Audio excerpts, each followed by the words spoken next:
des modèles de travail. Donc, par exemple, ici, j'ai créé des modèles de travail pour du film en 2880 dpi, en linéature de trame 100 LPI, 150, 55, 85, en utilisant l'encre noire qui est dans l'emplacement PK, sur un film 61 cm avec de l'encre 123 Ink HD N. C'est une manière de nommer le fichier de réglage, le job style, comme on l'appelle dans le RIP, pour savoir, rien qu'en lisant son nom, ce qu'il va, ce qu'il va faire en fait, quel attribut il va donner au fichier qu'on va envoyer dans le RIP. Et donc, j'ai dans ma fenêtre de job style et donc de paramétrage des fichiers que l'on envoie dans le RIP, j'ai des pré-réglages pour du film, j'ai des pré-réglages pour des impressions de papier, donc des épreuves couleurs en quelque sorte, qui peuvent être issues des mêmes travaux, qui sont à ce moment-là séparés sur le film. Et j'ai aussi, pour la version 1.2.3 CTP, des job styles, donc pour des plaques. Et on voit ici que ces job styles sont correctement en fait rangés dans différents dossiers. Donc on peut vraiment, il y a une arborescence, on peut les classer pour facilement les retrouver. On peut créer autant de job styles que l'on veut. Maintenant, on va rentrer dans un job style pour voir un petit peu quels sont les pré-réglages. Donc, on l'a déjà un petit peu compris avec le nom que j'ai donné au job style. On va clairement indiquer dans ce job style qu'on va faire ça sur du film, qu'on va donner une résolution de 2880 dpi, qu'on va donner une linéature de trame qui va être de 100 LPI, qu'on va indiquer au RIP qu'on va devoir aller utiliser l'encre qui est en emplacement PK, et par exemple on va utiliser du film de 61 cm et qu'on va utiliser ce type d'encre. Donc voilà, il y a plein de choses qui, imaginez bien, qui sont à paramétrer dans un job style. Donc j'ouvre le job style en double-cliquant dessus. Voilà.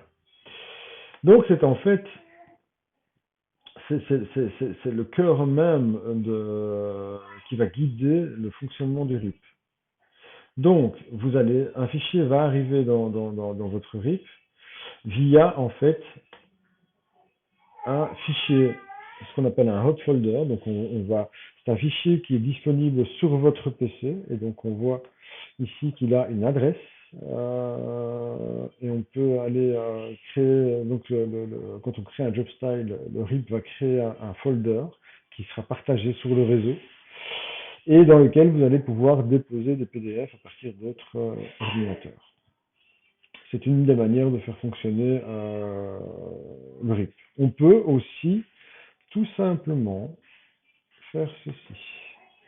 Et là, c'est un socket input, c'est en fait une imprimante virtuelle. Donc ici, en cochant ceci, j'ai demandé à ce que le RIP crée une imprimante virtuelle qui va se nommer de telle manière, et qui va reprendre, quand on va lui envoyer des fichiers, qui va reprendre l'ensemble, qui va traiter ces fichiers avec l'ensemble des pré-réglages que l'on aura déterminés ici. Tous ces onglets amènent à une page de pré-réglage différent. Et donc voilà, ici, j'active le fameux socket, donc le couloir d'entrée, et en cochant ceci, je demande à ce que le RIP crée une imprimante Windows. Et en cochant ceci, je demande à ce que le RIP partage cette imprimante Windows. Et cette imprimante Windows va porter ce nom-là, qui est en fait la copie du nom du job style, du modèle de travail. Okay, et on peut donner le nom que l'on veut. Simplement, c'est beaucoup plus logique et facile et utile de laisser le même nom que le job style. Comme ça, on sait en choisissant l'imprimante les principaux attributs que l'on va donner au RIP, et ça permet de facilement se repérer dans les différentes choses, puisqu'on peut par exemple dire, ok, on peut créer un job style avec du film sur 91 cm et pas 61, donc ça donne plein d'indications sur les attributs qu'on va donner au fichier que l'on veut envoyer en RIP. Vous avez vu que c'est le premier onglet. Le deuxième onglet est l'interprétation PS. Donc c'est là qu'on va dire au RIP déjà la résolution dans laquelle on va travailler. Donc on pourrait très très bien dire 1440, 2880, 720, à peu près. Tout simplement, c'est un peu comme sur une flasheuse film. Dans une flasheuse film, on va lui dire 2400 dpi. Sur une flasheuse NuGet, on va dire 2880. Si on met 1440, qui est la moitié, c'est comme si on mettait une résolution de 1200 dpi sur une flasheuse film. Donc on va principalement utiliser les 2280 dpi pour tout ce qui est séparation, quadrichromie avec des images, par exemple. Mais si on veut par exemple faire une file d'attente, un modèle de travail pour des impressions mono, voire bichromie avec du texte principalement, on pourrait très très bien créer un modèle de travail en 1440 dpi. Ça suffirait. Alors, ici, donc il faut savoir de base que le périphérique, donc le modèle de travail, de base, est un modèle de séparation de couleurs. Donc si vous ne cochez rien ici, le RIP va traiter les fichiers que vous envoyez via ce modèle de travail en séparation, pour faire des films ou des plaques, ou des épreuves couleurs que vous voudriez, parce que vous voudriez imprimer les séparations sur du papier, par exemple, pour avoir un repère, peu importe. Si vous cochez ceci, à ce moment-là, votre modèle de travail devient un modèle de travail pour une impression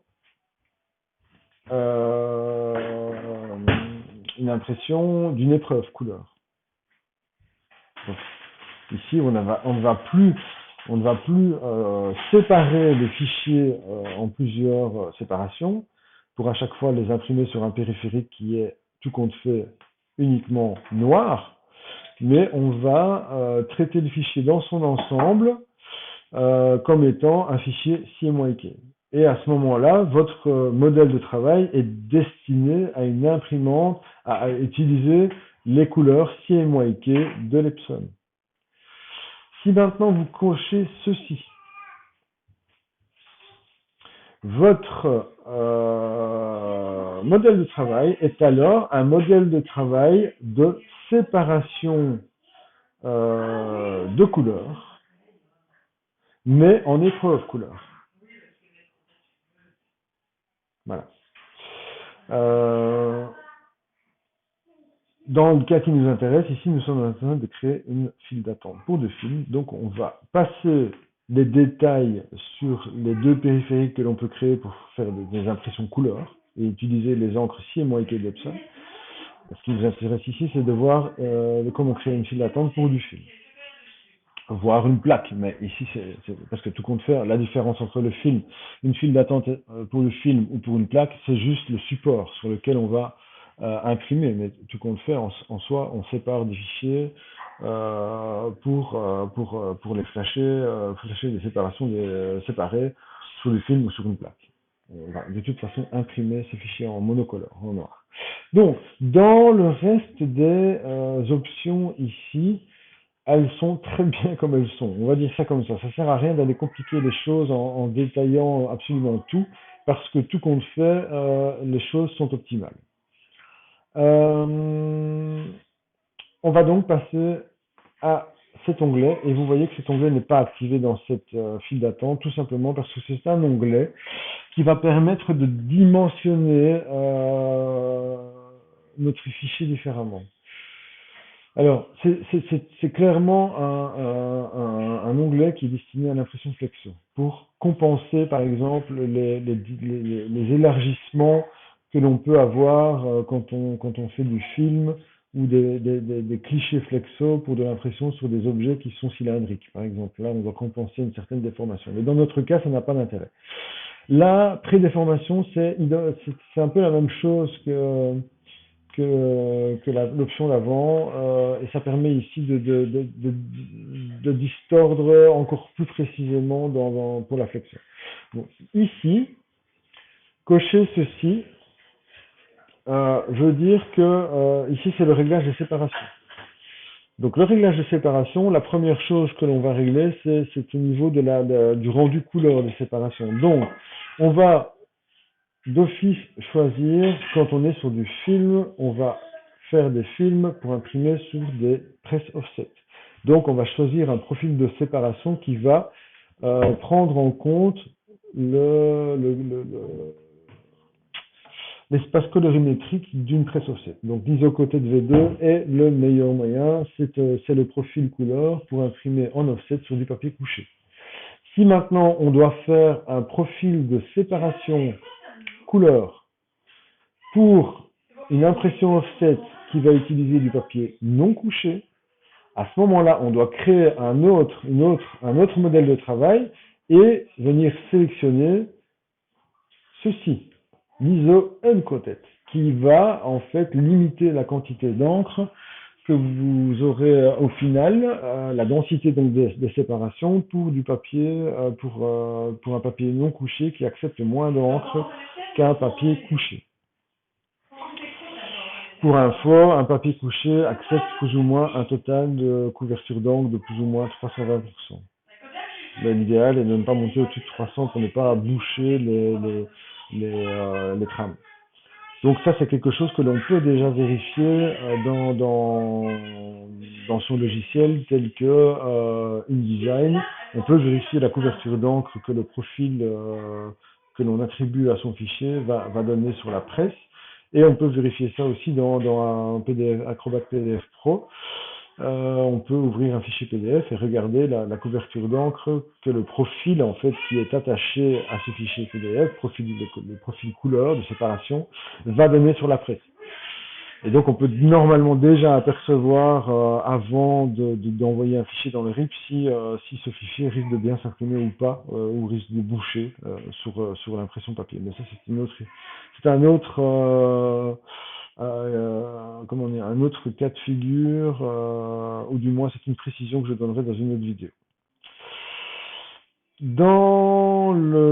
Ici, on va choisir le type de rendu. Alors, comme on est en impression mixée, on va dire avec du texte, avec des images, on va toujours choisir la colorimétrie relative qui va garantir la meilleure stabilité des couleurs pour des logos ou des couleurs pleines.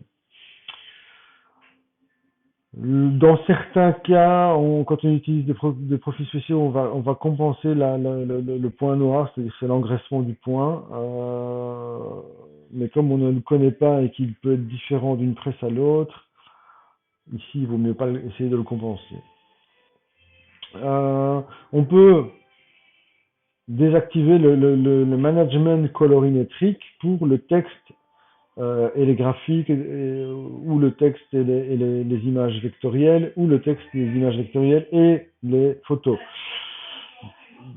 Normalement, il n'y a pas besoin de cocher ceci, parce que quand on fait des couleurs pleines dans les vecteurs, dans Illustrator, ou même dans QuarkXPress, normalement, on coche pour que les valeurs colorimétriques que l'on a données en CMJN ne soient pas impactées par le profil, ne soient pas convertis, mais restent des valeurs pleines. C'est-à-dire si on se donne on demande un 100% magenta, qu'il soit dans un profil couché ou non couché.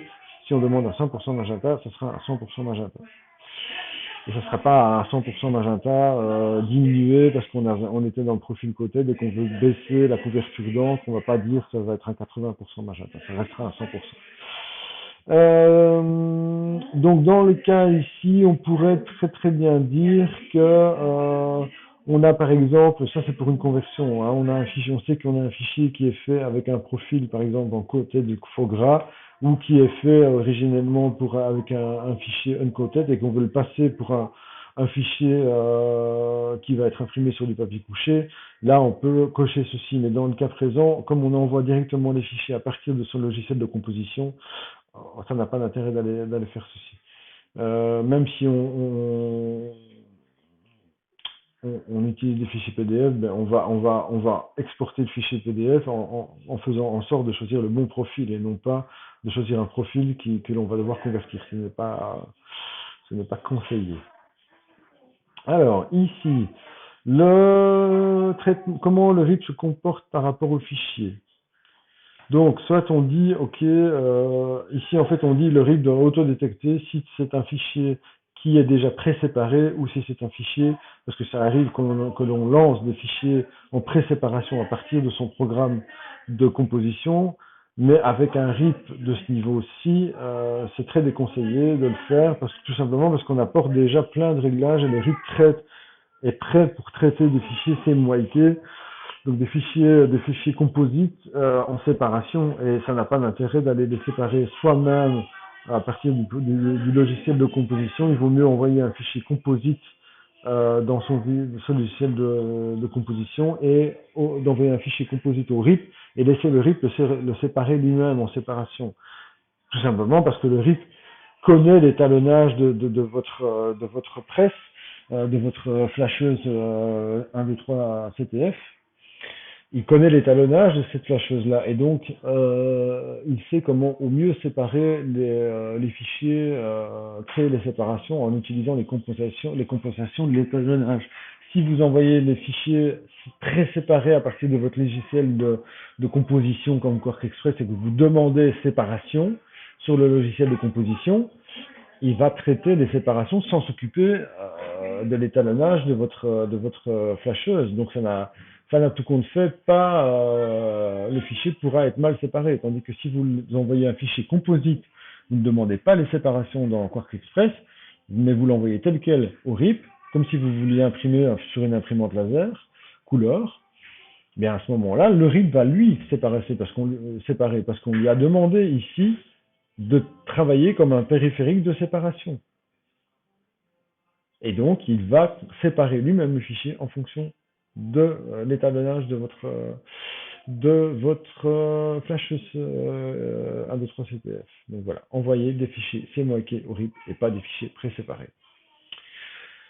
Dans le cas ici, qu'est-ce qu'on dit au RIP? On dit, ok, si on t'envoie un fichier dans lequel il y a des spot colors, et donc, on peut très très bien avoir un fichier CMYK avec une couche de ton direct dedans, parce qu'on a un client qui veut absolument imprimer dans une 5e couleur, une couleur Pantone spécifique.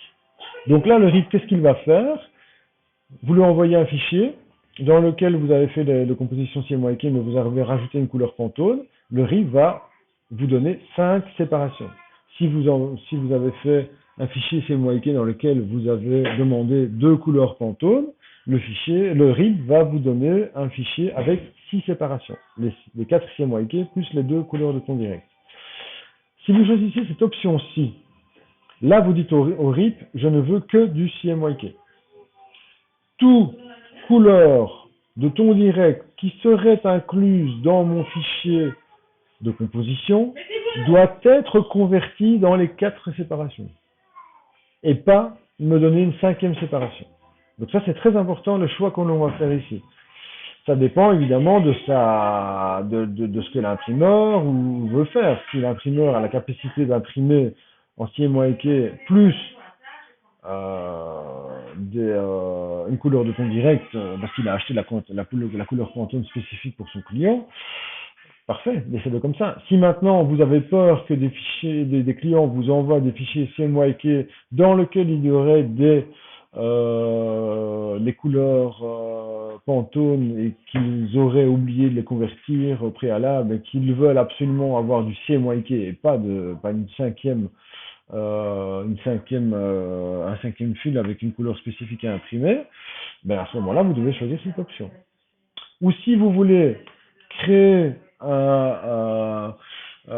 automatiquement une seule séparation noire, donc convertir votre fichier CMYK en niveau de gris, et que ce soit le RIP qui convertisse lui-même pour une impression une couleur, vous choisissez cette option.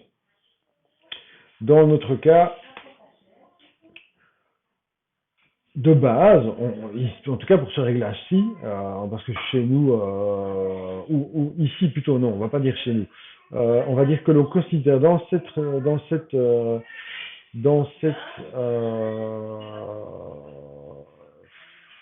formation ici, on considère que nous voulons pouvoir imprimer des CMYK et que s'il y a un fichier, une couleur de ton direct, on doit avoir une 5e séparation. Voilà. Rien ne nous empêche de copier ce modèle de travail et de juste le nommer convertir CMYK et de cocher ceci et on aura exactement le même modèle de travail avec uniquement ce réglage-ci différent.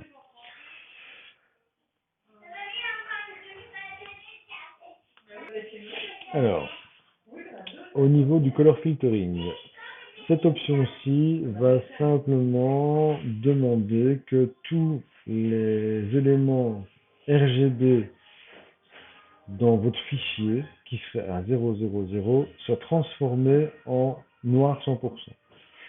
Bon, on part ici du principe que normalement, on va pas avoir d'éléments de ce type-là, on travaille avec des graphistes et on sait qu'on doit envoyer des fichiers CMJN dans le RIP et pas des fichiers RVB. Mais auquel cas, à ce moment-là, moi je préfère, si on découvre que en fait l'image est en RVB et pas en CMJN, il vaut mieux pour moi aller corriger le fichier dans le programme de composition et ne pas se borner à vouloir absolument appliquer appliquer des réglages dans le RIP pour corriger automatiquement. Non. Je pense que la meilleure solution est de vite revenir sur le fichier et de convertir les images ou les éléments en RGB en RVB en CMJN. Nous voilà à l'option du... Oui, pardon, on a des autres... On a des autres options, bien évidemment, pour les séparations. Alors, ici, ceci dit qu'on doit toujours surimprimer le noir. Je pense que c'est une bonne chose. En tout cas, pour les textes, etc., je pense que c'est la meilleure chose à faire, de surimprimer le noir, puisque le noir ne souffrira jamais d'une couleur différente en dessous, il sera juste renforcé, donc voilà, il ne faut pas avoir de défonce en dessous du noir. C'est beaucoup plus facile aussi pour l'imprimeur pour caler ses plaques si il n'a pas de défonce blanche en dessous dans toutes ces séparations en dessous d'un texte 8 points en noir. Il n'y a rien de plus horrible pour un offsetiste de devoir caler des plaques avec du texte en défonce, du texte noir 8 points en défonce dans toutes les séparations. On active évidemment la surimpression. Alors, activer la surimpression du blanc, dans ce cas-ci, pour l'offset, c'est pas quelque chose qui est intéressant. C'est intéressant dans la flexo, c'est intéressant dans la sérigraphie aussi. On peut avoir besoin de ce genre de choses, mais en tout cas pas en offset.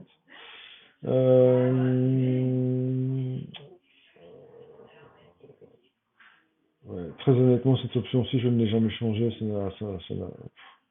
Et je pense que des fois, de temps en temps, il ne faut pas trop aller dans les options avancées à partir du moment où vous avez vu que elles sont de toute façon en général précochées sur ce qui est le meilleur réglage possible et à annuler dans un cas très spécifique. Voilà. Donc, nous passons à cet onglet-ci, en fait, c'est dans le cas où il y a des séparations avec des couleurs de ton direct ou par exemple, par exemple, on aurait un fichier avec une couleur de ton direct qui serait une couleur de ton direct utilisée pour un fichier de découpe. Ça pourrait arriver. Et qu'on n'a pas envie d'envoyer ce fichier au RIP on a envie de ne pas avoir deux fichiers différents, mais d'avoir un seul fichier dans lequel il y a un tracé de découpe dans une couleur de ton direct spécifique B. Eh bien, on peut indiquer cette couleur ici dans le RIP. Comme ça, le RIP va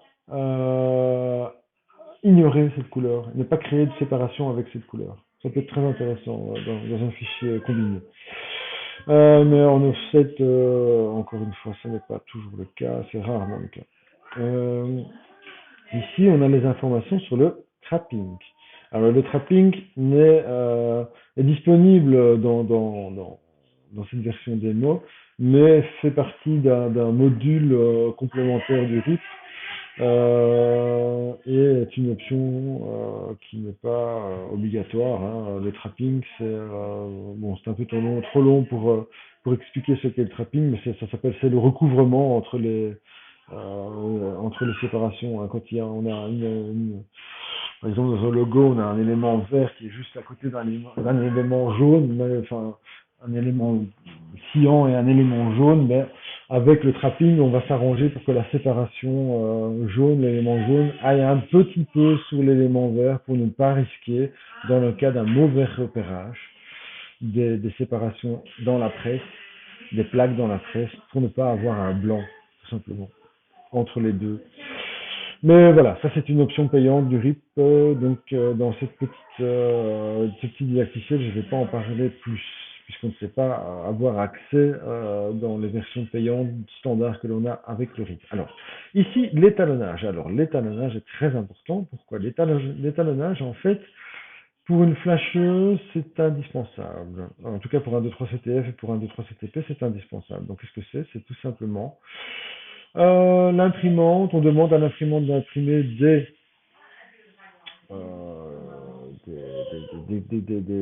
carrés avec un pourcentage de points. Donc, un carré 100%, un carré 98, un carré 93, pardon, un carré 90.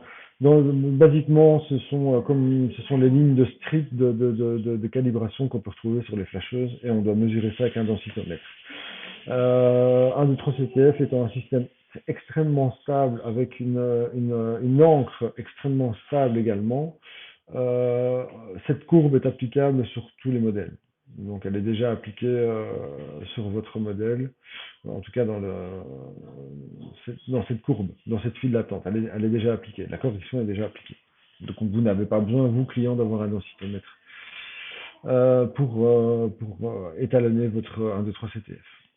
C'est déjà fait. Donc ici, donc pour revenir juste sur ceci, si on n'avait pas ceci, ou par exemple si on lance, vous voyez comme là, pour tenir votre exemple, ça c'est la courbe théorique, et ça c'est la courbe mesurée.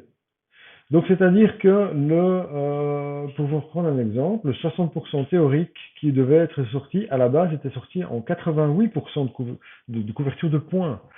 Ce qui veut dire que si on n'avait pas corrigé, on aurait des images dans les couleurs, ça serait tout à fait bouché dans les couleurs sombres. Il n'y aurait quasi pas de nuances dans les couleurs sombres. Et donc, cela veut dire que quand on fait des séparations, on prend en compte ceci quand on fait des séparations dans le RIP. Donc, c'est pour ça qu'il vaut vraiment mieux activer les séparations et ne pas demander ces séparations à partir du programme de composition. Mais les laisser, envoyer un fichier CMJN et laisser le RIP séparer lui-même. Ici, là, ce sont des réglages de trame. Donc, c'est ici que l'on demande au RIP d'appliquer une trame classique. Donc, c'est ici que le RIP, c'est dans ce cas-ci qu'on dit au RIP, une imprimante jet d'encre a une trame qu'on appelle stochastique, une trame FM, qui en fait sont des points qui sont déposés un peu de façon aléatoire et qui ne suivent pas un schéma précis et rigoureux. Tandis qu'une trame AM, c'est comme la trame que l'on aperçoit, que l'on peut apercevoir en regardant les fichiers imprimés sur une presse offset ou sur une presse sérigraphique ou sur une presse flexo, sont des trames à structure régulière et organisée. Et donc, elles sont différentes, en fait, de la trame originale d'une flasheuse. C'est pour ça que on doit demander au RIP de simuler, de faire en sorte que les points mis aléatoirement par l'Epson ne soient plus des points mis aléatoirement, mais soient mis des points pour faire des ronds précis. Et donc ceci, c'est ce qui permet de créer des fichiers tramés pour l'impression offset avec une imprimante jet d'encre. C'est ça le secret de fabrication, entre guillemets, c'est ce réglage-ci, c'est ce moteur-ci dans le RIP qui permet à une imprimante jet d'encre de créer une trame qui est compatible avec une presse offset comme le ferait une flasheuse avec un laser. Donc ces réglages-ci de base sont pré-réglés,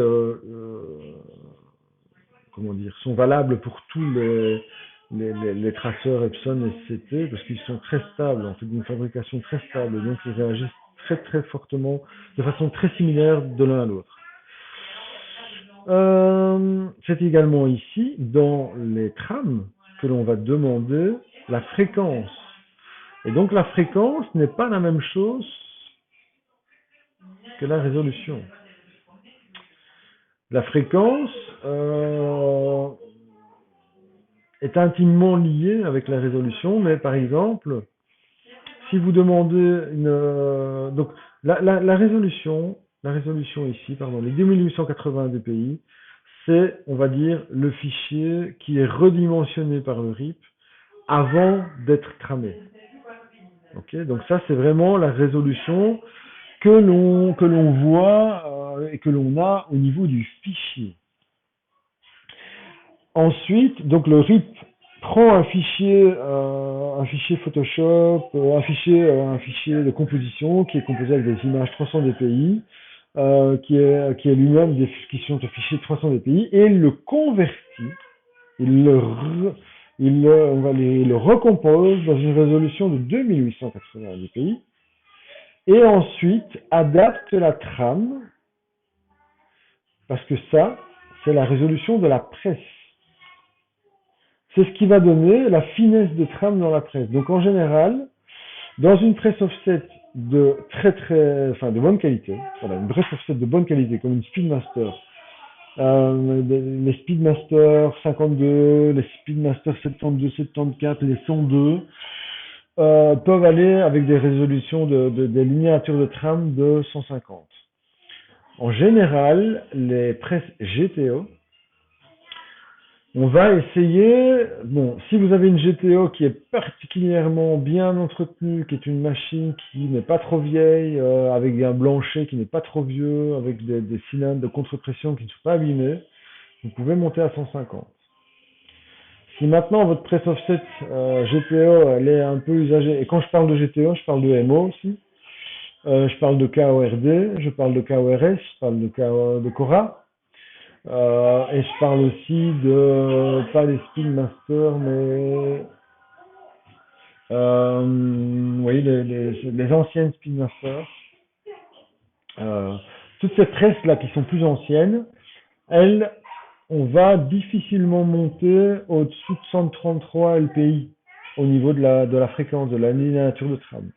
Au-dessus, on risque de boucher en fait. On risque de boucher les trames dans la presse parce que l'engraissement du point est moins facilement gérable que sur une Speedmaster ou que le Speedmaster 52 ou Speedmaster 102. Donc on va, voilà, ça c'est vraiment très très impactant dans ce que vos films et ce que vos plaques, parce que vous vont donner à la presse, parce que vous ne verrez pas l'impact de ça avant l'impression, la mise en presse. C'est vraiment à la mise en presse que vous allez vous dire, ok, la trame est trop fine, ici tout est bouché en fait. Donc vous êtes allé trop haut pour votre presse, ou voilà, une trame de 133, on voit assez bien la trame, sans le compte fil. Enfin, on peut la deviner, mais en 150 ça devient compliqué. Là, il faut vraiment le compte fil pour voir la trame. Et par exemple, pour vous donner une info, quand on est en sérigraphie papier, on est généralement à 85. Maintenant, ça dépend aussi des fils que l'on utilise, mais en sérigraphie textile, on va rarement être à ça, on va souvent être ici. Donc la sérigraphie utilise une trame beaucoup plus grossière, entre guillemets. Idem pour la presse typo. On ne va jamais sortir des films destinés à des clichés polymères avec une miniature supérieure à 85. Ça n'a pas de sens, parce que là, tout va boucher. Si vous avez de la trame, hein, on est d'accord, hein, parce que sur une presse typo, en général, on sort des films où il n'y a pas vraiment de trame, mais ça peut arriver qu'il y ait une trame. Et donc là, si on va trop haut pour une presse typo avec la trame ne va pas se voir. Elle va être bouchée complètement.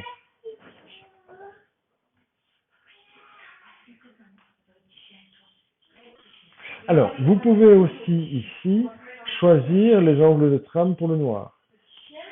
Okay, c'est-à-dire que, donc en général, on met 45 degrés pour le noir. Il y a un certain qui préfère 37,5. Et toutes vos séparations vont être décalées de X, et le Y, donc le yellow, aura une correction de X degrés pour ne pas avoir de moiré. parce on sait très bien que c'est en général dans le yellow qu'on a le moins rire, hein. C'est une fois qu'on n'a plus que qu'on passe l'impression yellow sur la magenta et sur la cyan, hein, parce qu'on imprime toujours les deux séparations magenta ou cyan avant le yellow et le black. Euh, on peut soit imprimer la cyan ou la magenta avant, ou inversement, ça n'a pas grande importance en fait, mais ça dépend de votre conducteur offset. Le jaune doit être corrigé. Mais bon, vous voyez, ça c'est aussi important de pouvoir tester vos films avec le conducteur offset soit de votre conducteur offset en interne pour vos presses, mais avec le conducteur offset pour les presses de votre client, hein. Comme vous pouvez créer autant de modèles de travail que vous le désirez, si votre client a des besoins spécifiques pour tel ou tel film, vous pouvez créer un modèle de travail spécial pour ce client, un client X, hein, et être certain que les paramètres soient optimaux pour lui. Maintenant, ici, vous allez pouvoir régler le point, la forme du point de la trame. Donc, en général, on travaille en elliptique 100%, on peut travailler en euclidine, on va travailler soit en elliptique 30% ou en euclidine, hein. On va rarement travailler en rond ou en carré. Ça n'a pas d'intérêt, ça ne sera pas très très beau. Il y a évidemment, d'autres types de trames qui sont possibles aussi. N'oubliez jamais qu'il y a aussi, là-dedans, il y a toutes les trames, hein. Donc, il y a beaucoup de trames pour la flexo également. Mais ici, dans le cas qui nous intéresse, on va le laisser en elliptique 30%. Et vous pourrez éventuellement changer et tester, créer d'autres modèles de travail en appliquant une autre forme de point, hein, pour tester par exemple. Alors, on arrive dans l'onglet du post-processing. Et donc, ça veut dire que là, c'est le réglage, ce sont les réglages de comment l'encre va être diffusée sur le film par l'Epson. Une fois que l'Epson reçoit le fichier pré-travaillé. Donc là, on est vraiment de dire, ok, c'est l'Epson, on guide, c'est quelques petits ajustements qu'on peut faire par rapport à l'impression jet d'encre d'une trame. Dans ce cas-ci, si on ne voit pas, bon, si on doit faire des fichiers négatifs, on peut cocher ceci, si on doit faire des séparations négatives. Mais dans le cas où on est sur des séparations positives, ces réglages sont bons, hein. Ils sont très réglés, ils sont corrects. Si on ne voit pas de problème sur le film au niveau des points, de la finesse des points, etc., bon, on n'a pas besoin d'aller changer quoi que ce soit là-dedans. Alors, c'est ici que l'on peut régler de l'imposition de façon automatique. Donc, on peut, par exemple, régler pour des bouclettes.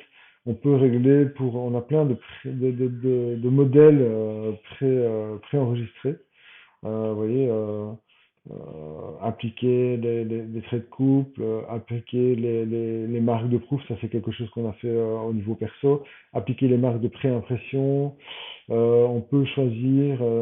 Donc dans l'imposition, c'est là aussi qu'on va, par exemple, on peut faire une imposition plano, hein, juste utiliser un pré-réglage d'imposition pour appliquer des traits de coupe, par exemple.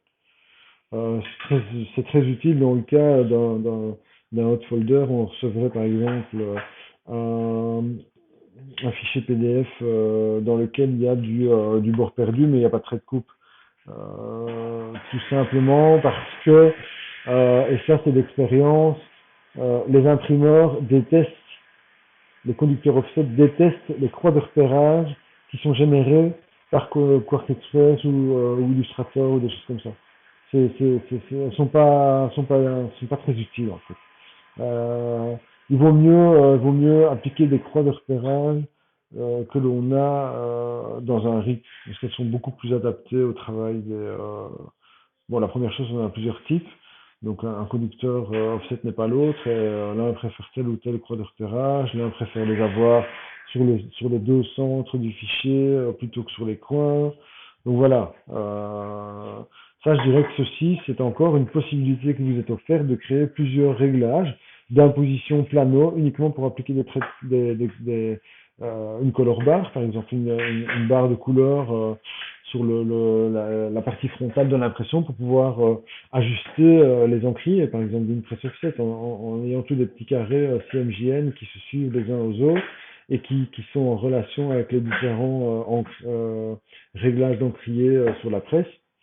Et on peut voir, grâce à une color bar de couleur pleine, CMJN, on peut voir, ben ok, si mon CMJN, mon petit carré là, à cet emplacement, sur la largeur, n'est pas à 100%, ben je dois en créer un peu plus, plutôt que d'essayer de se repérer par rapport à l'image en elle-même. C'est beaucoup plus simple de se repérer par rapport à des couleurs pleines. Donc voilà, il y a plein de choses, mais on peut aussi avoir un modèle d'imposition pour créer un livre 4 pages. Donc c'est un livre qui serait imprimé avec 4 feuilles A4 sur une feuille A2, par exemple. Ça peut, voilà, on peut créer plein de modèles d'imposition. Simplement, l'imposition, comment elle se crée? Elle se crée de façon automatique. On n'a pas dans le RIP un module qui permet de prendre page par page et comme dans Illustrator, d'aller placer ces pages soi-même où on voudrait, par exemple. Ça ne se fait pas comme ça. Ça se fait par rapport à des pré-réglages en disant on a besoin d'une gouttière de autant, on a besoin d'un dépassement de autant, des traits de coupe de autant, les traits de coupe doivent être espacés de X millimètres par rapport au bord de coupe du format final, mais dépasser et avoir une longueur de autant pour dépasser par exemple le fond perdu de 1 millimètre. Voilà, ce sont toutes des choses qui sont possibles, des pré-réglages qui sont possibles, mais j'y reviendrai plus tard parce que ces pré-réglages-là, si vous voyez ici, on a des modèles d'imposition là. Donc ici, on a l'onglet pour pouvoir créer nos différents modèles d'imposition qui se retrouvent ici, en fait.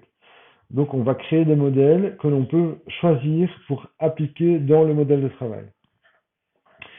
Dans ce cas-ci, j'avais, je pense, appliqué crop mask. On va voir ce que ça va donner. Donc je pars du principe que en fait, non, je ne vais pas faire ça. Je vais d'abord voir ce que donne le fichier sans trait de coupe. Voilà. Donc si je décoche ceci, je n'applique pas les modèles d'imposition. Le bleed limite ici, ben c'est la limite du fond perdu. Hein. Donc on peut dire aussi, on pourrait très bien, par exemple, avoir appliqué, je sais pas moi, 3 mm de fond perdu dans son fichier composition, mais se dire que voilà, en fait, dans le RIP, on veut limiter ce fond perdu à 2 mm. Un peu. On veut l'augmenter à 4. Ça, c'est plutôt en fonction, quand on veut vraiment faire un film, que l'on va placer tel quel sur une plaque. Donc c'est un film que l'on va à la limite faire aux dimensions de la plaque, et pas un film sur lequel on va par exemple imprimer un A4, un autre A4 et les imposer manuellement sur la plaque. Là, on fait un film avec une imposition électronique et on le fait à la taille de la plaque et on met toutes les marques d'imposition, de crop marks, etc. en direct. Alors, donc on va décocher l'imposition, on ne va pas appliquer l'imposition dans ce cas-ci. Et après, on l'appliquera pour voir ce que ça va donner. Alors, Proof Color Management. Alors, ça, tout simplement ici, ça c'est quand on doit activer ceci quand on veut avoir une épreuve couleur. Et là, ce qui est très puissant avec ce RIP, c'est qu'on peut créer une épreuve couleur tramée. Donc, on peut créer une épreuve couleur à partir du fichier séparé. Ça permet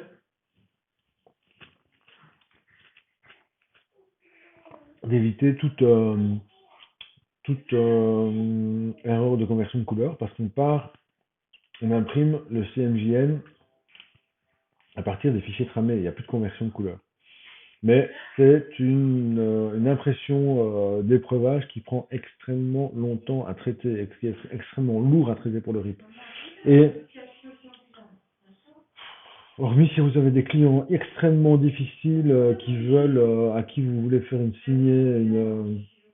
une épreuve contractuelle pour être certain que, au niveau couleur, hein, pour être certain parce que vous êtes certain de votre presse, que vous savez que le réglage de l'ancrage sera toujours le même, etc. Et que, ben, voilà, c'est à double tranchant, hein, parce que si vous faites signer une épreuve comme sa couleur et que vous avez une petite différence, le client ne manquera pas de vous le faire vous le signaler, demander une réduction. Donc en général, quand on veut faire des épreuves couleur avec le RIP, on va se limiter à dire je veux avoir une sortie, on va cocher ceci, et on va cocher ceci pour ne pas avoir une épreuve couleur tramée. Mais dans ce cas-ci, ce qui nous intéresse, c'est de faire une épreuve, un fichier de un modèle de travail pardon, pour le film, et pas pour une épreuve couleur. Donc on y reviendra après, dans une autre vidéo. Même chose ici, cela concerne les épreuves couleur. Ça ne nous concerne pas pour le moment. Alors, ceci. Alors ça, c'est un module. Donc on demande que quand on envoie un fichier traité avec ce modèle de travail, ce fichier calcule les différentes zones d'ancrage. Alors, si je fais ça, par exemple,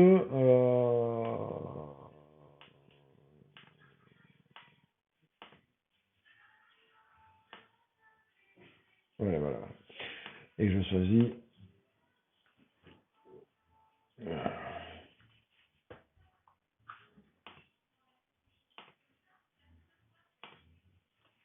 oui, effectivement, voilà. Donc, oui, ok. Donc, en cochant ceci, on demande à ce que le RIP imprime un diagramme dans lequel on va voir les différents encriers et nous dire cet encrier-là doit être réglé sur 3, celui-là sur 5, celui-là sur 10, celui-là sur 7.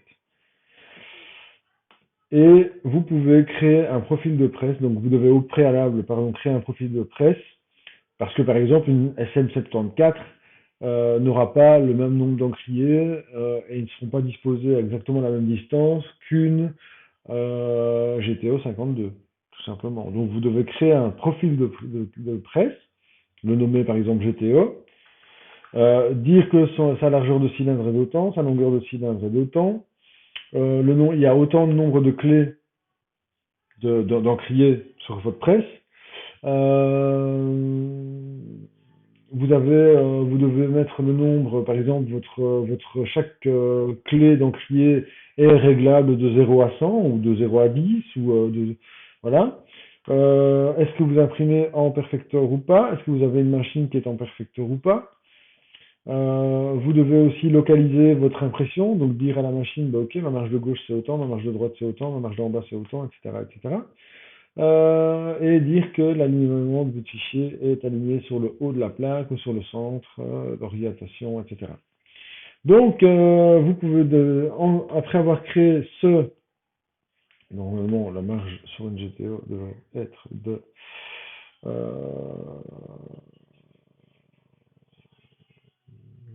15, non, c'est pas assez, c'est 55, je pense, sur une plaque GTO. La prise de pince, voilà, qui est en fait la marge du haut, la prise de pince. Donc ça, c'est le bon format pour une GTO. La genre de cylindre, qui est en fait le format papier maximal. Il y a 16 clés sur une GTO, elles peuvent être réglées de 0 à 100 ou on va dire de 0 à 10. On n'imprime pas en perfector. On a une prise de pince de autant et on a notre fichier qui est évidemment euh, positionné à partir de la marge d'en haut. Comme ça, on a positionné notre fichier en sachant qu'il y a 55 mm de prise de pince et on est en orientation portrait retourné et landscape. Donc, c'est-à-dire qu'un portrait serait retourné 90 degrés et si on est en landscape, on est en normal, on ne le retourne pas. Pour s'assurer donc d'avoir, puisque on a toujours le grand côté de la plaque qui est dans la largeur du cylindre, forcément, on aura un portrait devrait être dans la largeur pour être imprimé. Hein. Si vous avez un fichier, je sais pas moi, 30-45, un fichier A3, ben vous êtes obligé de l'imprimer que c'est un fichier portrait, vous êtes obligé de le retourner pour l'imprimer.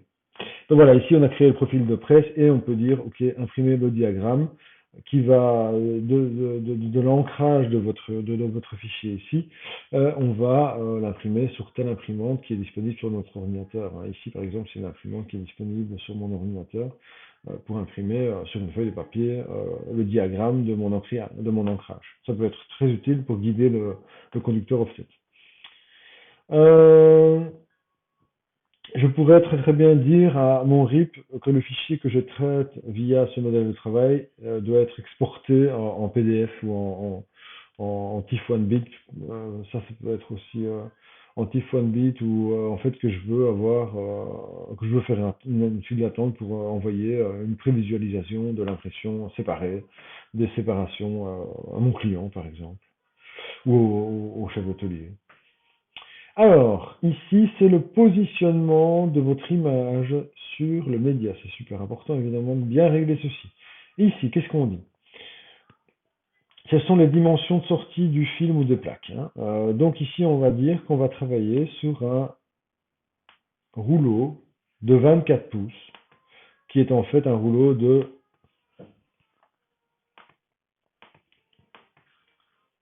61 cm. La longueur, on la laisse à 0. Pourquoi? Parce que ici, en fait, on est avec un film en bobine, donc on n'a pas d'intérêt à aller déterminer une longueur. C'est le fichier qui va déterminer lui-même la longueur de film. Et après, on va s'arranger pour que le film soit coupé au plus juste.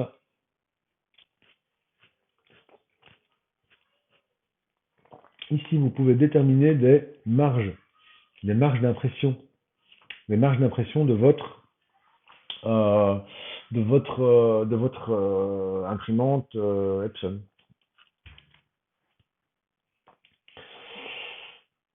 Dans ce cas-ci, position de la feuille. Donc, attention qu'on parle bien de la position sur la feuille. Et donc ici, on va collecter les pages. Donc les pages de notre fichier, qui ne sont pas des feuilles, qui sont des pages que l'on va disposer sur une feuille ou sur un film. Donc ici, on dit, je veux mettre toutes les pages sous l'entièreté de mon support d'impression ou du film. Donc en gros, c'est du groupage.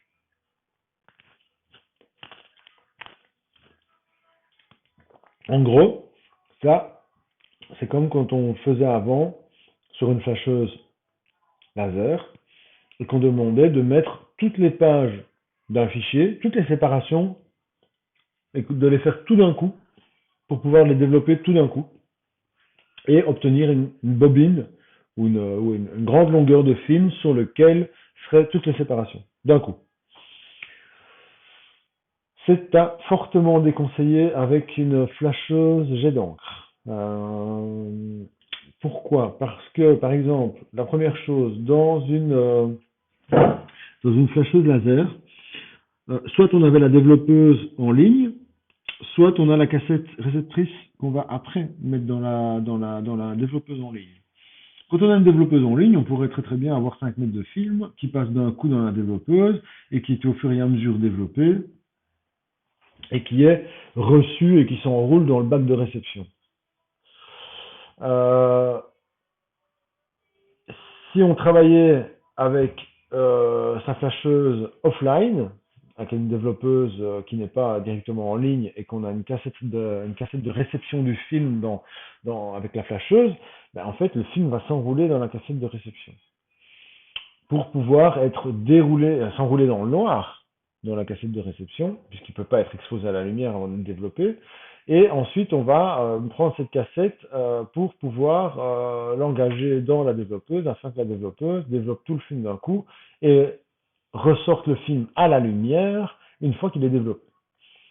Ici, on est avec une flasheuse jet d'encre. Donc, il y a deux choses qu'il faut prendre en compte. La première étant qu'on n'a pas besoin de cacher le film de la lumière, puisqu'on n'a pas de film qui est photosensible. Ça, c'est la première chose. On n'a donc plus besoin d'avoir la plus grande longueur possible qui doit être traitée d'un coup et d'avoir la plus grande longueur possible dans le noir, avoir un seul trajet pour garantir le moins d'exposition possible au film à la lumière. Et la deuxième chose, c'est qu'on a une fâcheuse jet d'encre. Alors, les fâcheuses jets d'encre ont un moins bon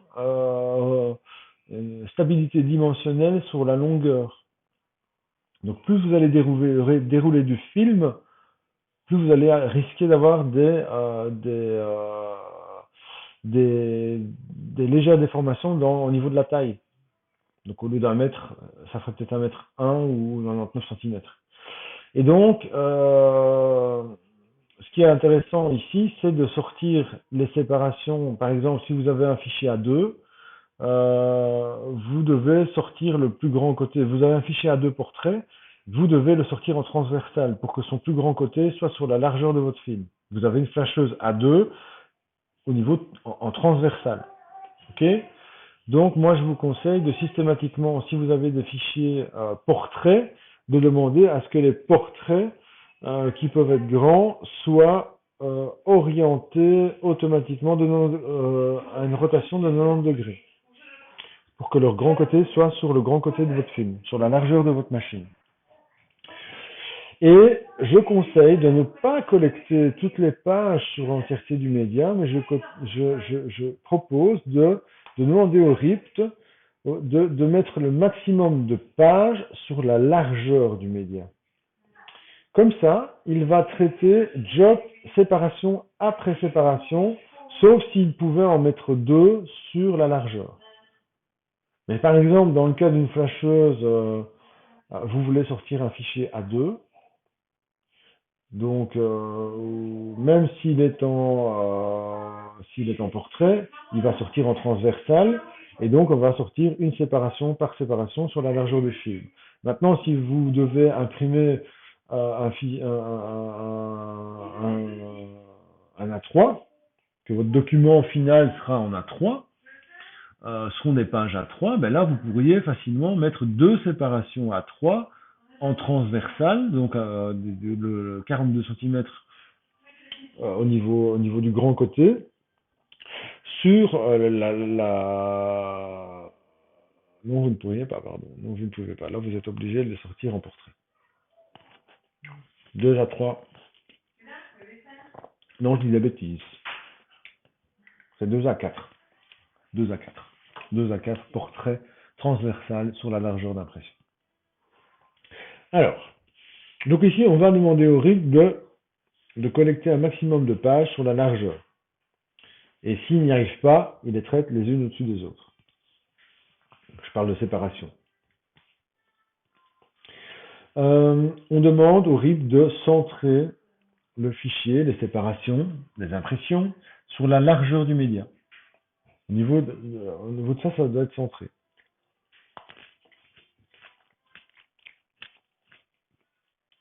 On demande également au RIP de centrer au niveau vertical. Donc, vous pourrez très bien dire faire ça. Donc là, ici, il y a une chose à déterminer. Est-ce qu'on imprime des films? Est-ce qu'on imprime tout compte fait des pages, A3 par exemple, ou A4, peu importe, qui seront imposées manuellement par un monteur sur un astralon sur votre plaque?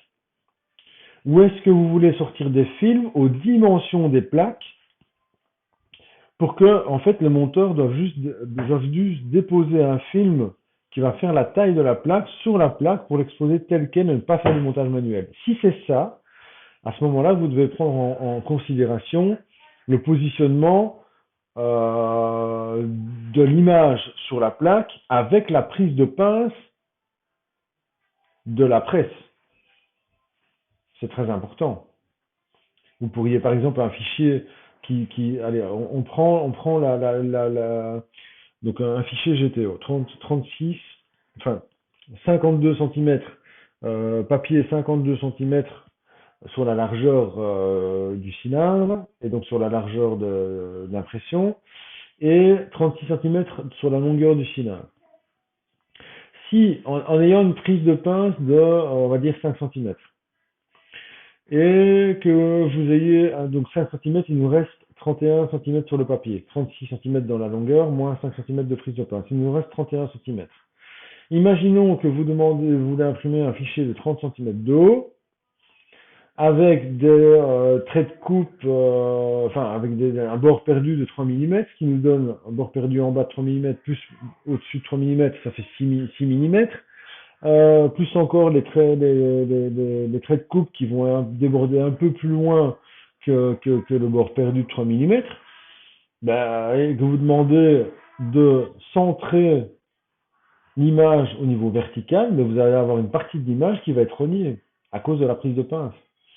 Donc, dans ces cas-là, il faut positionner, pour moi, il faut positionner votre fichier, il faut créer un fichier comme étant à la taille de la plaque,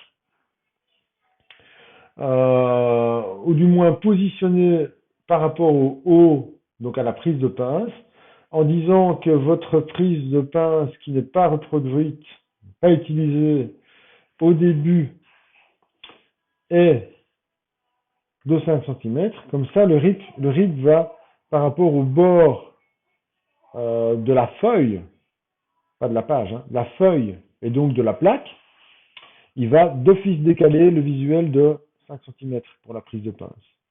Ok. Alors, ici, dans ce cas-ci, donc ça ne change pas. Donc, je vous conseille, moi, de mettre les fichiers d'orientation portrait, de toujours essayer de les retourner en transversal et de laisser les fichiers qui sont en paysage, de les laisser tels quels. Parce qu'en général, si on a un fichier en paysage, c'est son plus grand côté qui est sur la largeur d'impression.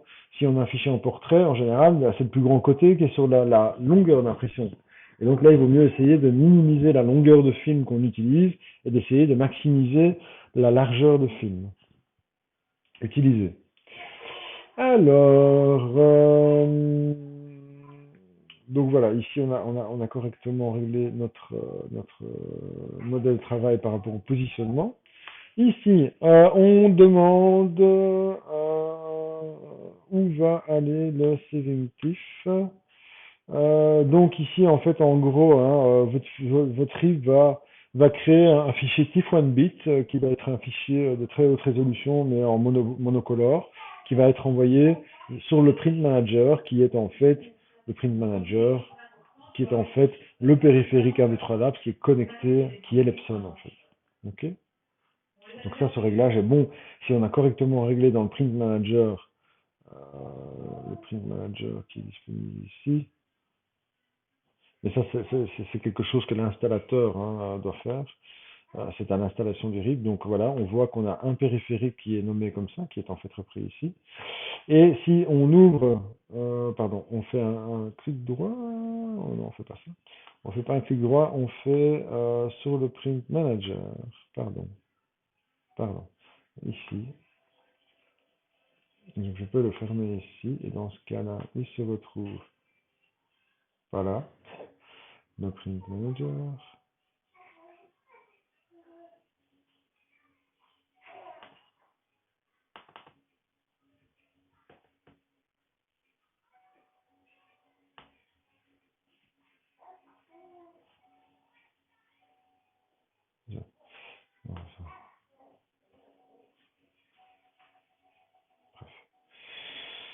Alors, donc voilà, c'est ici qu'on envoie. Donc ici, nous avons l'onglet Selectif, qui est en fait l'onglet où on va déterminer le périphérique 1, 2, 3 labs, autrement dit dans notre cas le 1, 2, 3 CTF, sur le physique, sur lequel on va envoyer le fichier qui est traité par ce modèle de travail. Tout simplement parce qu'on pourrait très très bien avoir un RIP qui gère deux imprimantes, deux 1, 2, 3 CTF différents. Et à ce moment-là, on pourrait dire, mais ok, ce modèle de travail est pour ce modèle-là.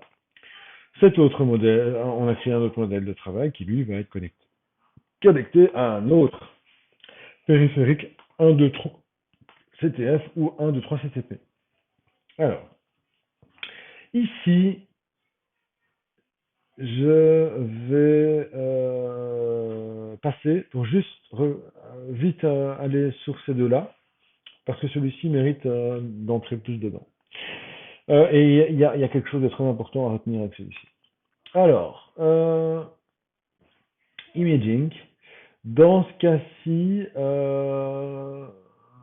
c'est qu'est-ce qu'on fait, comment on traite l'impression de ce job.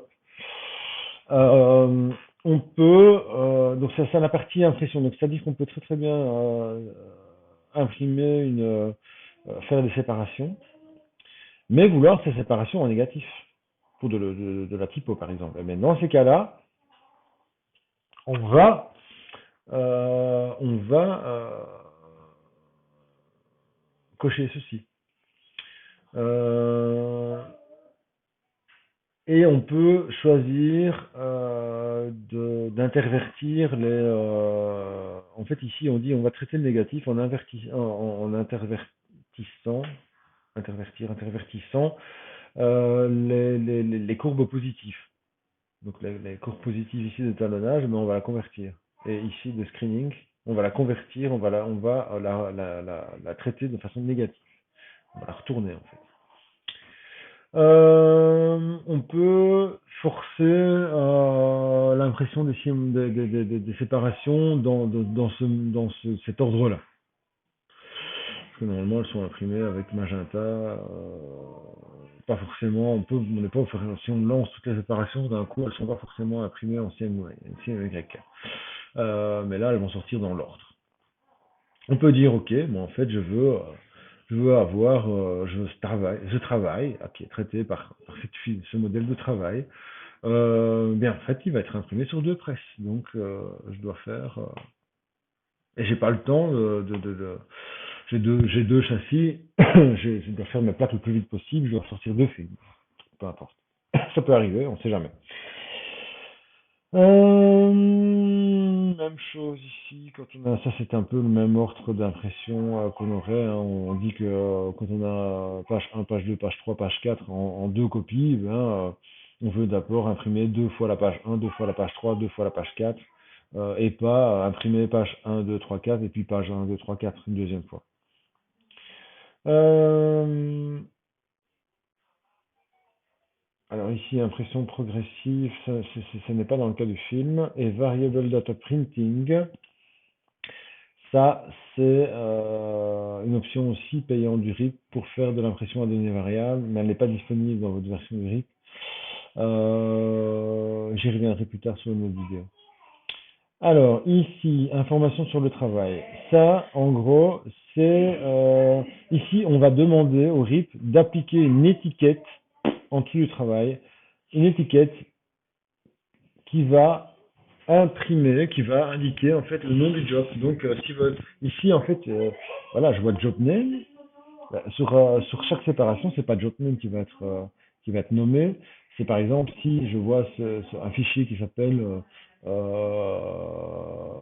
dessous de table, euh, eh bien ici job name va être remplacé par dessous de table, par exemple.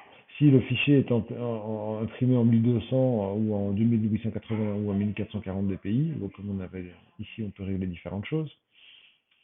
Et en fait, ici, ça va être indiqué du 1880, 1440. Ici, on va indiquer le nom de la séparation.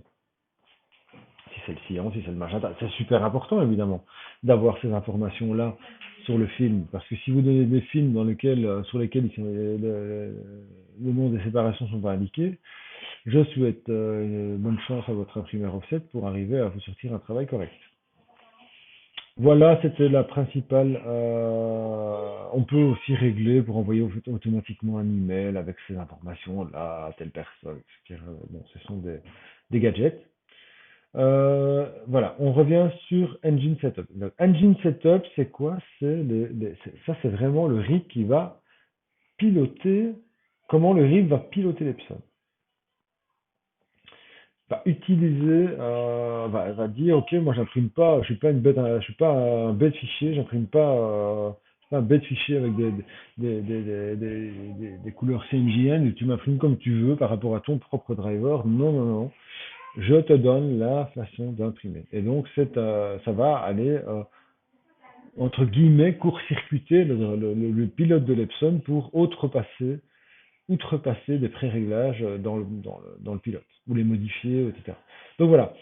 Ici, on dit qu'on va imprimer sur du papier plein parce qu'en fait, le film se comporte comme du papier plein dans l'imprimante. D'ailleurs, on charge le film dans l'imprimante comme du papier plein, tout simplement. On dit que l'épaisseur est au minimum, c'est l'épaisseur du média.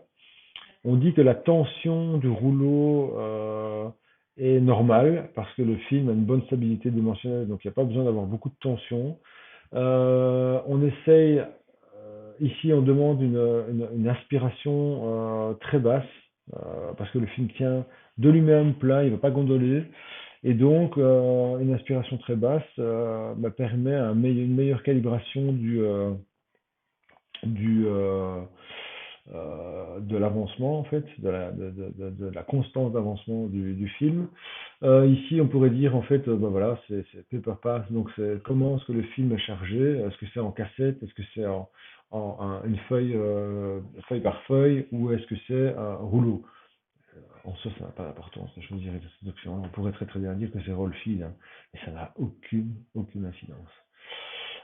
Ici, on peut ajuster. Donc, si on remarque, par exemple, on envoie un fichier d'un mètre de long et on remarque en fait, ça s'imprime. C'est pas un mètre qui s'imprime. Le fichier prend un mètre 1 ou fait 99 cm. Eh bien, on va pouvoir ici ajuster en fait. On va pouvoir ajuster la valeur qui a été imprimée et la valeur qui a été mesurée, qui devait être imprimée, la valeur qui a été mesurée. Et donc ça va compenser en fait cette déformation. Donc ça c'est la valeur absolue, c'est en faisant un rapport entre ces deux valeurs où on a la offset filter testing et là on peut aller soi-même tirer pour avoir un agrandissement ou une réduction de la taille. Ok. Donc dans notre cas ici, comme on s'arrange pour sortir des fichiers qui ne sont pas trop grands, on fait des A2, euh, puisque c'est le format maximum que le RIP permet de sortir, hein, c'est de l'A2+, c'est du moyen format quoi, au niveau press offset. Euh, on n'a pas besoin d'avoir un ajustement au niveau enfin d'avoir une compensation au niveau de l'avancement. Alors, c'est ici qu'on va donner l'épaisseur du papier. Et là, c'est vraiment très important d'avoir donné de la bonne épaisseur parce que la tête d'impression se met à 0,1 voire 0,2 mm au-dessus de cette valeur-là. Donc, dans le cas d'une plaque, je sais que ici on a du film, mais dans le cas d'une plaque où on dirait, ben, écoute, on charge une plaque 0,15 ou on charge une plaque 0,30, on met une plaque 0,30 et on se trompe dans ce réglage-là et on met 0,15, la tête touche la plaque. Elle va frotter complètement contre la plaque. Donc voilà, ça c'est vraiment très important de donner la bonne épaisseur. Donc le film est un film d'une épaisseur de 0,1 mm. Donc on est bon. Au niveau ici, c'est là qu'on va dire, on utilise ce canal d'encre dans la machine pour on utilise ce canal d'encre dans la machine pour imprimer les séparations. Dans notre cas, on n'utilise qu'un seul canal, on utilise le black. On pourrait très très bien charger, par exemple, on peut très très bien dire au RIP, voilà, moi en fait je mets ma cartouche, mon canal magenta, c'est une cartouche noire que j'ai mis dedans. On peut dire aussi au RIP d'utiliser par exemple euh, les deux canaux noirs. Dans le cas de la 1, 2, 3 CTF, on peut très très bien dire au RIP, tu utilises le photo black et le matte black. Mais à ce moment-là, on utilise plus d'encre évidemment. Et on met plus d'encre sur le film, donc il faut changer des réglages ici. Nous, dans notre cas, et ça c'est valable, il y a des gens qui utilisent l'encre originale Epson pour faire des films. Euh, c'est totalement stupide. Pourquoi? Parce que la première chose, c'est que l'encre originale Epson est au minimum 40 à 50% plus chère, si pas plus, que l'encre 1, 2, 3. Ça, c'est la première chose. Et elle n'est pas assez dense. Donc l'encre originale Epson, on est obligé d'utiliser les deux canaux de noir. Donc d'office, on va utiliser deux canaux d'encre avec la même quantité d'encre qui est sortie de chaque canal, avec de l'encre qui est 50 à 60% plus chère. Donc autant vous dire que vos films vont vous revenir très très cher. Donc, dans notre cas, ce qui est important de choisir, c'est de dire on utilise le canal black, donc on met une cartouche noire dans un canal d'encre noire, et comme on est sur une Epson, on peut dire que soit on utilise le canal d'encre matte black ou le canal d'encre photo black. Donc, autrement dit, le MK, parce que le K ça veut dire noir, le MK, le PK. Donc ici, euh, on voit le nom du modèle de travail qui est PK. Parce que voilà, dans 1, 2, 3 CTP, on utilise le canal PK. Parce que le canal MK est utilisé pour l'encre pour les plaques, qui n'est pas, la même encre que pour les films. Et qui n'est pas compatible avec les autres couleurs CMYK. Tandis que l'encre pour les films, on pourrait imprimer avec en CMYK. On pourrait imprimer avec et le mélanger avec les autres couleurs, ça ne donnerait pas un mauvais résultat. Mais dans notre cas, ici, on va utiliser cette encre noire 1, 2, 3 uniquement pour 1, 2, 3 CTP ou 1, 2, 3 CTF. On va l'utiliser uniquement pour imprimer les films. Hein. On a un autre canal qui est le Photo Black, dans lequel on laisserait de l'encre, soit originale, soit on peut 1, 2, 3 Labs vend aussi des encres pour impression papier, CMJN, qui sont presque moitié prix des encres originales Epson. Donc dans notre cas, ici, on va choisir le Matte Black. Enfin non, on va, dans le cas d'un client avec un 1, 2, 3 CTF, si. On fait une file d'attente pour 1, 2, 3 CTF, donc on va utiliser le Matte Black.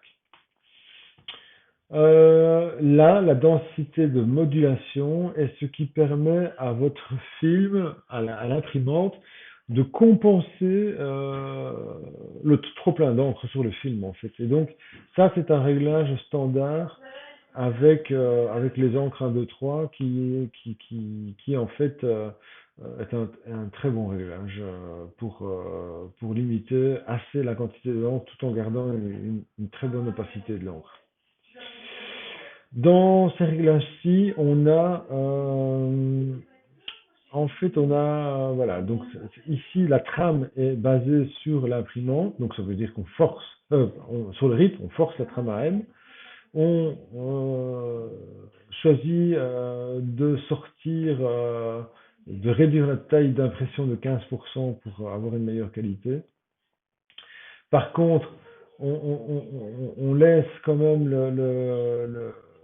l'optimisation qualité en vitesse rapide, parce qu'on a remarqué qu'en faisant des tests, en fait, c'était le meilleur compromis entre la vitesse d'impression et la qualité. Parce qu'on pourrait très très bien essayer de s'assurer encore plus une qualité haute, mais on va réduire beaucoup le. Donc dans certains cas, on a déjà dû effectivement passer par cette case-là, une fois et demie plus lent. En gros, ceci c'est une fois, hein, c'est la vitesse normale, et ça c'est une demi-fois plus lent. En fait, ça peut aider de temps en temps, ça peut aider. Ça peut aider, par exemple, quand on est dans un environnement qui est fort humide, ou des choses comme ça, ou le grip, ou l'imprimante est dans une zone très chaude. Ça peut aider quand je parle d'une zone très chaude, je parle de zone chaude, humide, et que le RIP, par exemple, a été stocké ou a été mal stocké, enfin le film a été mal stocké, des choses comme ça peut aider. Euh, alors ici, ça, euh, c'est le meilleur moyen normalement de garantir une vraie stabilité au niveau du sens de la longueur, donc du sens d'entraînement du film, dans la hauteur, quoi. parce que même là où il y a des zones sans aucune donnée, une imprimante jet d'encre, qu'est-ce qu'elle fait? Dans ce cas-là, elle avance rapidement le film ou le papier jusqu'à la prochaine zone où il y a des données, dans le sens d'entraînement, je veux dire. Et donc, c'est cette avance rapide donc imaginez que vous ayez un texte à 10 cm, vous avez une page de 40 cm, vous avez du texte à 10 cm et vous avez du texte qui est encore placé, vous avez rien entre et vous avez du texte qui est placé à 30.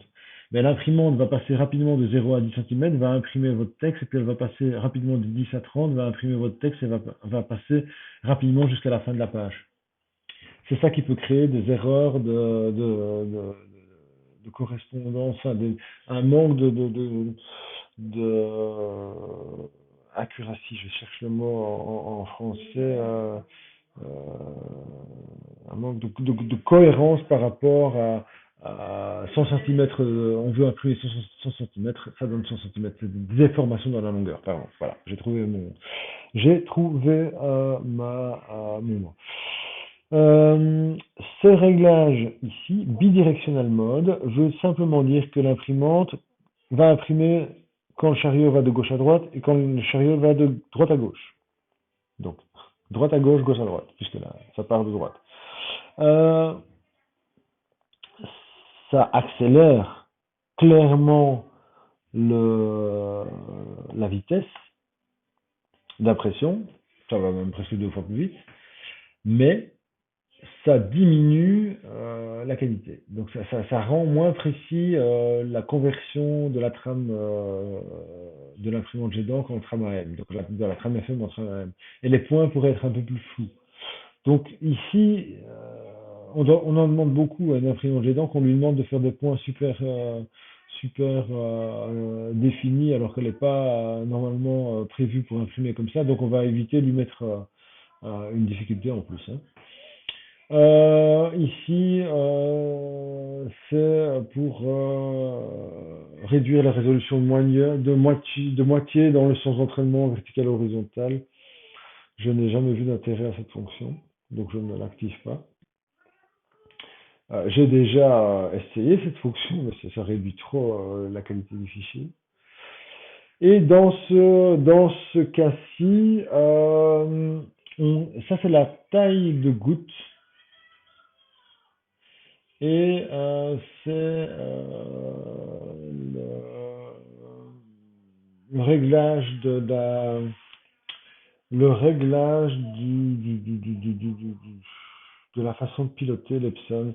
Mais ce sont des réglages qui sont plutôt destinés aux Epson P, donc aux Epson Photo, et pas aux Epson T.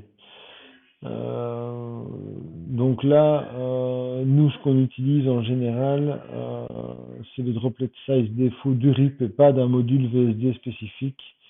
Euh, voilà, parce qu'il est très très bien configuré comme ça et que le RIP arrive dans une configuration qui est quand même fort proche du résultat final. Et donc on sait qu'on peut changer certaines choses, mais il y a certaines choses, ça n'a absolument aucun intérêt d'aller les changer. Donc, alors, ici, j'ai créé ma file d'attente. Sauf que j'ai modifié plusieurs choses.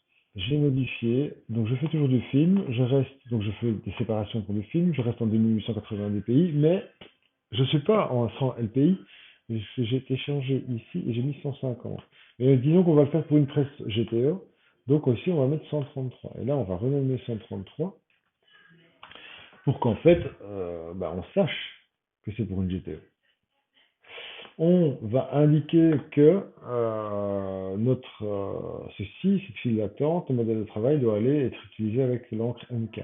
C'est pas ça qui va dire à la machine d'utiliser son encre MK, mais on sait qu'on a mis ce réglage-là, on a configuré ce réglage dans notre file d'attente sur un film de 61 cm avec de l'encre 123 NKVN. Bon, c'est pas très nécessaire.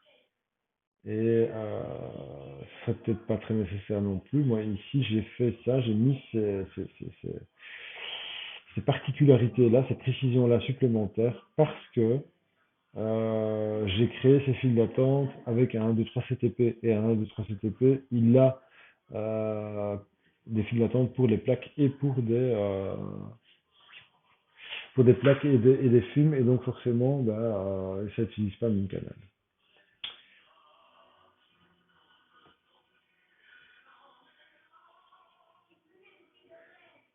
Donc voilà, ici, on a fini de configurer et de voir la configuration d'un modèle de travail. Et on va passer maintenant aux autres aspects. Donc on l'a validé ici, elle est là.